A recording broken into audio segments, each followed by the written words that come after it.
Continuamos estudiando hoy el capítulo 23 de Deuteronomio, y vamos a considerar algunos reglamentos varios. Leamos el versículo 10 de este capítulo 23. Si hubiere en medio de ti alguno que no fuere limpio, por razón de alguna impureza acontecida de noche, saldrá fuera del campamento y no entrará en él. Dios les dice aquí que deben tener un campamento limpio, y les da algunos reglamentos en cuanto a la salubridad. Dios tiene interés en la salubridad. A donde quiera que haya entrado el cristianismo, ha habido un mejoramiento de las condiciones sanitarias. Oímos hablar mucho hoy en día en cuanto a la contaminación. Ahora, ¿quién contaminó este universo? Por cierto que Dios no fue quien lo contaminó. Él nos dio las corrientes limpias, el aire limpio, el agua limpia. Es el pecado, el pecador lo que contamina esta tierra hoy en día. Si los hombres siguieran los reglamentos que Dios ha dado, esta tierra sería un lugar saludable. Pasemos ahora al versículo 14 de este capítulo 23 de Deuteronomio. Porque Jehová tu Dios anda en medio de tu campamento para librarte y para entregar a tus enemigos delante de ti. Por tanto, tu campamento ha de ser santo, para que él no vea en ti cosa inmunda y se vuelva de en pos de ti. Dios tiene interés en la limpieza, amigo oyente. Creemos que fue Webster quien dijo que la limpieza es lo mejor después de la santidad. Y nosotros creemos que la limpieza es una parte de la santidad. Debemos ser limpios de cuerpo, limpios de ambiente, limpios de mente, limpios de pensamiento y limpios de acción. Debemos ser un pueblo santo en el mundo hoy en día. Este libro es muy práctico, ¿no le parece, amigo oyente? Pasemos ahora al versículo 17 y leamos también el versículo 18 de este capítulo 23 de Deuteronomio. No haya ramera de entre las hijas de Israel, ni haya sodomita de entre los hijos de Israel. No traerás la paga de una ramera, ni el precio de un perro a la casa de Jehová tu Dios por ningún voto, porque abominación es a Jehová tu Dios tanto lo uno como lo otro. Dios no quería que las rameras ni los sodomitas estuvieran entre su pueblo. Sin embargo, parece que el pueblo desobedeció a Dios y hubo algunos en esa tierra. Dios dice que no aceptará dinero de lo que es ilegal ni de lo que es inmoral, porque no quiere nada de eso. Ahora vamos a decir algo aquí, amigo oyente, que sabemos que no nos va a traer mucha popularidad, y es esto. Creemos que ninguna organización cristiana debe recibir dinero de alguna industria que sea ilegal o inmoral. Sabemos que las industrias de licor, por ejemplo, tratan de hacer donaciones a organizaciones de caridad, como capa para cubrir sus actividades clandestinas. Pero creemos, repetimos, que ninguna organización cristiana debe aceptar donaciones de ese tipo. Leamos ahora los versículos 19 y 20. No exigirás de tu hermano interés de dinero, ni interés de comestibles, ni de cosa alguna de que se suele exigir interés. Del extraño podrás exigir interés, mas de tu hermano no lo exigirás, para que te bendiga Jehová tu Dios en toda obra de tus manos, en la tierra a donde vas para tomar posesión de ella. Tenemos aquí un reglamento con respecto a las relaciones comerciales y al pedir dinero prestado. Continuemos con los versículos 21 y 22. Cuando haces voto a Jehová tu Dios, no tardes en pagarlo, porque ciertamente lo demandará Jehová tu Dios de ti, y sería pecado en ti. Mas cuando te abstengas de prometer, no habrá en ti pecado. Un voto al Señor es una cosa voluntaria. A nadie se le requería hacer un voto. Sin embargo, una vez que la persona hubiera hecho un voto al Señor, ese voto era categóricamente obligatorio. Ya hemos hablado de esto anteriormente. Ahora los versículos 24 y 25. Cuando entres en la viña de tu prójimo, podrás comer uvas hasta saciarte, mas no pondrás en tu cesto. Cuando entres en la mies de tu prójimo, podrás arrancar espigas con tu mano, mas no aplicarás la hoz a la mies de tu prójimo. Vimos en nuestro estudio del capítulo 12 del Evangelio según San Mateo, que los discípulos de nuestro Señor Jesucristo hicieron precisamente esto. Tenían hambre y por tanto comenzaron a arrancar espigas y a comer. Ahora esto no era ilegal. Dios había ordenado este método a fin de que comieran los pobres. Y bien, así concluye nuestro estudio de este capítulo 23 de Deuteronomio. Llegamos ahora al capítulo 24. Y en este capítulo 24 trataremos de el divorcio. Encontramos aquí la ley mosaica en cuanto al divorcio. Ahora, ¿por qué le fue permitido a Moisés dar este tipo de ley sobre el divorcio? Nuestro Señor lo explica claramente. Usted recuerda que allá en el capítulo 19 del Evangelio según San Mateo, versículos 7 al 9, le dijeron, ¿por qué, pues, mandó Moisés dar carta de divorcio y repudiarla? Él les dijo, por la dureza de vuestro corazón, Moisés permitió repudiar a vuestras mujeres. Mas al principio no fue así. Y yo os digo que cualquiera que repudia a su mujer, salvo por causa de fornicación, y se casa con otra, adultera, y el que se casa con la repudiada, adultera. Veamos pues la ley mosaica del divorcio. Leamos los primeros 4 versículos de este capítulo 24 de Deuteronomio. Cuando alguno tomare mujer y se casare con ella, si no le agradare por haber hallado en ella alguna cosa indecente, le escribirá carta de divorcio, y se le entregará en su mano, y la despedirá de su casa. Y salida de su casa podrá ir y casarse con otro hombre.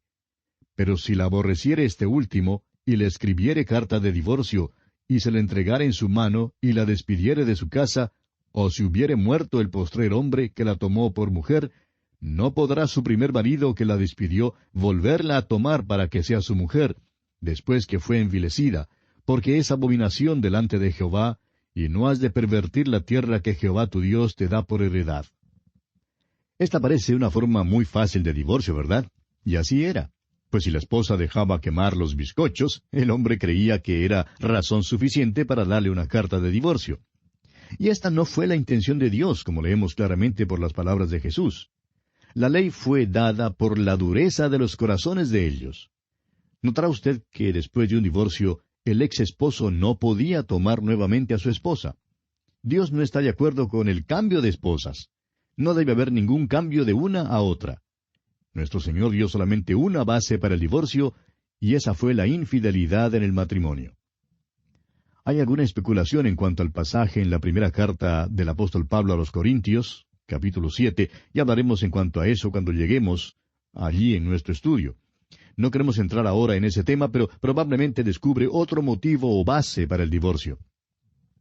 Jesús dijo que a Moisés le había sido permitido dar esta ley por la dureza de los corazones de ellos. Hay muchísimas cosas que Dios sanciona en su voluntad permisiva. Las permite por la dureza de nuestros corazones. Y esto todavía es cierto hoy en día en muchos casos de divorcio. También es verdad en muchos de nuestros hogares y en las vidas personales de muchos individuos. Dios ha sido misericordioso y bondadoso con nosotros. Pero vamos a entender una cosa, y es que no es según su voluntad directa. Es según su voluntad permisiva. Y Él nos manifiesta su gracia. Sabiendo esto, les corresponde a los hermanos más espirituales no criticar tanto a otros hoy en día. Leamos ahora el versículo 5 de este capítulo 24 de Deuteronomio. Cuando alguno fuere recién casado, no saldrá a la guerra, ni en ninguna cosa se le ocupará. Libre estará en su casa por 1 año, para alegrar a la mujer que tomó. Dios protege el hogar aún en el tiempo de guerra. Dios respeta la santidad del voto del matrimonio. Y pasamos ahora a considerar algunos reglamentos varios también aquí en este capítulo 24 de Deuteronomio. Leamos el versículo 7. Cuando fuere hallado alguno que hubiere hurtado a uno de sus hermanos los hijos de Israel, y le hubiere esclavizado, o le hubiere vendido, morirá el tal ladrón, y quitarás el mal de en medio de ti. Vemos aquí que Dios condena la esclavitud. De eso no hay duda alguna. Pasemos ahora al versículo 20 y leamos hasta el versículo 22 de este capítulo 24 de Deuteronomio. Cuando sacudas tus olivos, no recorrerás las ramas que hayas dejado tras de ti. Serán para el extranjero, para el huérfano y para la viuda. Cuando vendimies tu viña, no rebuscarás tras de ti, será para el extranjero, para el huérfano y para la viuda. Y acuérdate que fuiste siervo en tierra de Egipto, por tanto, yo te mando que hagas esto. Dios estaba cuidando de los desvalidos, aquellos menos afortunados. Dios tenía un buen plan para los pobres, y lo interesante es que tenía éxito. Veremos esto un poco más tarde, cuando lleguemos a nuestro estudio del libro de Ruth. Y bien, concluimos así nuestro estudio de este capítulo 24 de Deuteronomio. Pasamos ahora al capítulo 25. El tema central de este capítulo 25 es el castigo de los culpables, la ley que protege a las viudas, el castigo por crímenes cometidos y el juicio de Amalec. Todavía estamos en la sección de este libro de Deuteronomio que da una repetición de la ley. Esta subdivisión tiene que ver con los reglamentos de las relaciones domésticas y personales. Veamos pues en primer lugar el castigo de los culpables. Había ciertos crímenes que surgieron a causa de dificultades entre los individuos. Creemos que en nuestra nomenclatura legal hoy en día los llamaríamos delitos de menor cuantía. Estos no eran crímenes serios que merecieran la sentencia de muerte. Sin embargo, sí requerían castigo. Leamos pues los primeros 3 versículos de este capítulo 25 de Deuteronomio. Si hubiere pleito entre algunos, y acudieren al tribunal para que los jueces los juzguen, éstos absolverán al justo y condenarán al culpable. Y si el delincuente mereciere ser azotado, entonces el juez le hará echar en tierra, y le hará azotar en su presencia, según su delito será el número de azotes. Se podrá dar 40 azotes, no más. No sea que si lo hirieren con muchos azotes más que estos, se sienta tu hermano envilecido delante de tus ojos. No podían dar más de 40 azotes. De otro modo existía el peligro de matar al hombre. Suponemos que hayan usado realmente cualquier número de azotes durante su historia tan larga. Pero el número de azotes, 1 hasta 40, dependía de la seriedad del crimen. Este es un método de castigo que ha pasado de moda por completo. Pero hay abogados hoy en día que creen que muchísimo de nuestro libertinaje actual podría ser detenido si hubiera la flagelación pública. Cuando arrestan a un hombre por algún crimen, de costumbre le meten en una cárcel con aire acondicionado para que pueda haraganear. Ahora, a él no le importa holgazanear, de modo que en realidad no le están castigando. Pero si fuera llevado afuera y flagelado públicamente, no estaría tan dispuesto a cometer las mismas o más faltas. Dios pensó que el azotar detendría muchos crímenes y por lo tanto así lo dispuso. Y no creemos que hubiera muchos crímenes en Israel. Dudamos que el nivel de crímenes en Israel llegara al nivel de crímenes hoy en nuestros países. Leamos ahora el versículo 4 de este capítulo 25 de Deuteronomio. No pondrás bozal al buey cuando trillare. Vemos aquí una cosa amable. Dios protege al buey. Sin embargo, usted puede ver allá en esa tierra alguno de esos bueyes hoy dando vuelta tras vuelta, trillando y con el bozal puesto. Dios había dicho que no debían ponerle bozal. El buey está trabajando, está trillando, y Dios dice que tiene derecho a comer. Ahora el apóstol Pablo se refiere al libro de Deuteronomio y se sirve de este versículo en su primera carta a los Corintios, capítulo 9, versículos 9 al 11, cuando dice, porque en la ley de Moisés está escrito, no pondrás bozal al buey que trilla. ¿Tiene Dios cuidado de los bueyes o lo dice enteramente por nosotros? Pues por nosotros escribió, porque con esperanza debe arar el que ara, y el que trilla con esperanza de recibir del fruto. Si nosotros sembramos entre vosotros lo espiritual, ¿es gran cosa si segáremos de vosotros lo material? ¿Ve usted, amigo oyente, cómo el apóstol Pablo aplica esto? Él dice, páguese al predicador. El hombre que le atiende con cosas espirituales le está dando a comer el alimento espiritual, amigo oyente. Usted, por su parte, debe alimentarle a él con comida material. Así es como Pablo hace la aplicación de este versículo. Mientras me siento aquí y hablo con usted, hago una grabación. Y miro las manecillas del reloj dando vuelta tras vuelta. Me siento como el buey que trilla. ¿Y sabe usted? Eso es lo que trato de hacer para usted, trillar. Dios manda que no pongamos bozal al buey que trilla, amigo oyente. Voy pues a dejar que usted haga su propia aplicación de esto. Pasamos ahora a otro punto.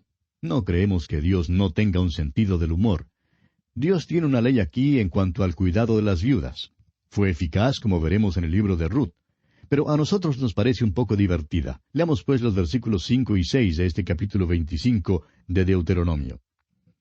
Cuando hermanos habitaren juntos, y muriere alguno de ellos, y no tuviere hijo, la mujer del muerto no se casará fuera con hombre extraño. Su cuñado se llegará a ella, y la tomará por su mujer, y hará con ella parentesco.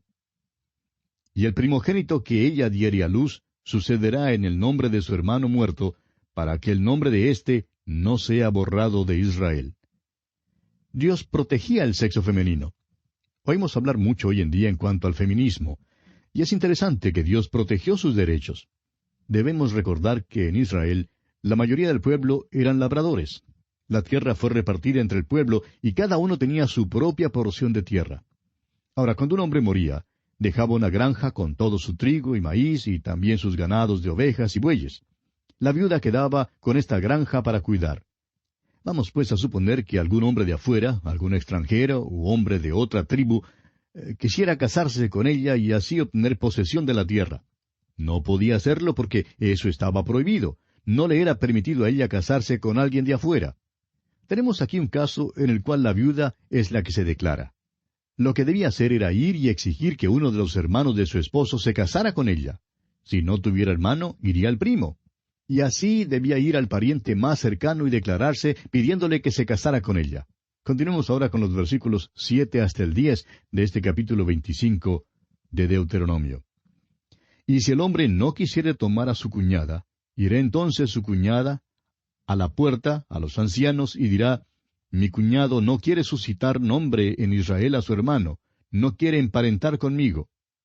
Entonces los ancianos de aquella ciudad lo harán venir y hablarán con él, y si él se levantare y dijere, no quiero tomarla, se acercará entonces su cuñada a él delante de los ancianos, y le quitará el calzado del pie, y le escupirá en el rostro, y hablará y dirá, así será hecho al varón que no quiere edificar la casa de su hermano. Y se le dará este nombre en Israel, la casa del descalzado. Si el hombre rehusaba casarse con ella, la mujer podía entonces llevarle a la corte. La puerta de la ciudad era la corte en aquel entonces, y la esposa podía llevarle a los ancianos y explicar su caso. Ahora, si él rehusaba casarse con la viuda, había una pena.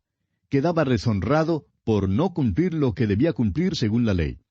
Revelaba el hecho de que no había sido fiel a su hermano, ni a su familia, ni a su tribu, ni a su nación, ni a su Dios.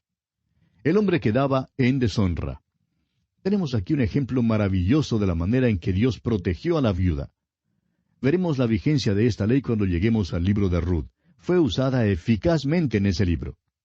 ¿Puede usted imaginarse cómo haría efecto esto en una familia en Israel? Suponga que hubiera una familia de 4 hijos que vivían en una finca en el país de Efraín. Ahora supóngase que noche tras noche uno de los muchachos salía con la linterna o el farol o la antorcha y cuando llegara para acostarse siempre llegaría silbando y cantando. Pronto la familia se reuniría y los hermanos le preguntarían a dónde iba noche tras noche. Ellos también indagarían hasta descubrir que había una hija en la familia que vivía camino abajo. Por tanto, el hermano confesaría que creía en la política del buen vecino y que había ido allí para visitarla. Y tendría que confesar que estaba pensando en casarse con la muchacha. Ahora, si a esos hermanos no les gustaba la muchacha, ¿puede usted imaginarse lo que pasaría? Bueno, ellos le dirían, mira, antes de que pienses casarte con esa muchacha, anda al médico para que te examine. Queremos asegurarnos de que estés bien de salud antes de que te cases con ella, porque ninguno de nosotros quiere casarse con ella. Esto era asunto serio, amigo oyente. Casarse era un asunto de familia. Es fácil, pues, ver cómo esto unía a la familia. Este fue el método de Dios para juntar a la familia en una relación más estrecha y también para proteger a las viudas y a la tierra, porque de esta manera la tierra siempre quedaría en la familia. Esta, pues, era una ley muy buena. Los versículos 11 al 16 de este capítulo 25 de Deuteronomio nombran ciertos crímenes que se cometen cuando los hombres riñen. También se les mandó a los hombres a ser exactos en sus pesas y medidas. Y aquí vamos a detenernos por hoy, amigo oyente, porque nuestro tiempo ya se ha agotado. Continuaremos, Dios mediante, en nuestro próximo programa. Hasta encontrarnos de nuevo por esta misma frecuencia, deseamos para usted las incontables bendiciones del Señor.